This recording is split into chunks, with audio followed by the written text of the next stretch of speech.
Typically, a composer will see the film first and then take measurements from the film and decide where the music will go and where it won't go. And that's the normal process. That was the case of Harry Potter, except for one significant deviation. Before I had seen a frame of film, I got a call from Warner Brothers saying that they were going to do a promotional reel of Harry Potter for which they had no music, and would I create some theme, some music that might be used. So what I wrote was what became Hedwig's theme, which I wrote sight unseen, and when people at Warner's and others heard the music, they felt that it was perfectly appropriate for the film, I was happy to say.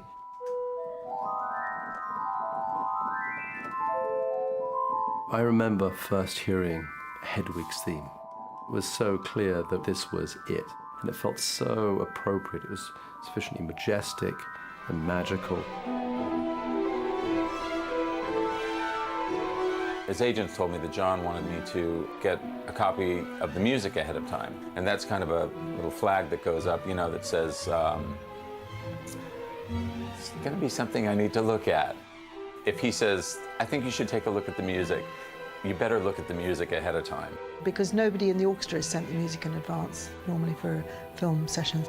And when the violins first turned up to the recording session, and then they saw the Hedwig's theme, oh no, notes, black, you know, lots and lots of notes. And suddenly there was a flurry of everybody sort of practicing very hard.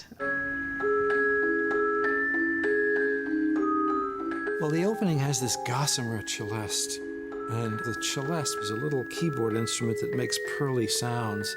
It's like a piano, but it's even more magical than that, somewhere between a piano and a glockenspiel.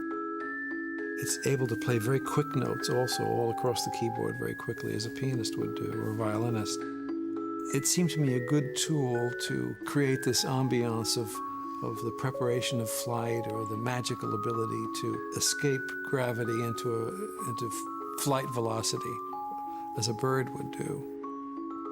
John, he didn't talk about it a lot ahead of time. Usually on the recording date, he'll say, well, here's what I was thinking.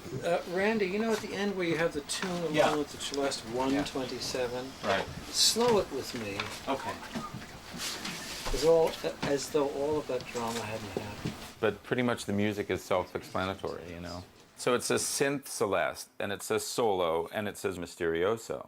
So he doesn't want it on the real celeste, and there are real celestes around, and they're wonderful instruments, but he wanted something a little different, reminiscent of a celeste, but on a synthesizer. Here's just a celeste sample.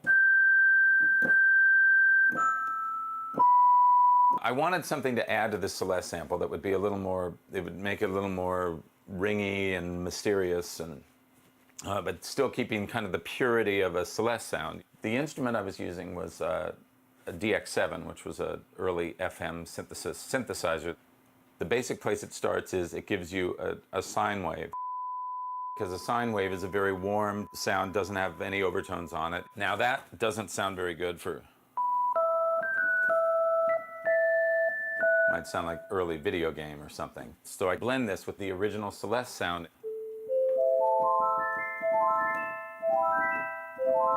So I hear a little bit of that original bell sound, the steel bar sound of the celeste, but with this sine wave. And that's basically the Harry Potter Hedwig's theme sound.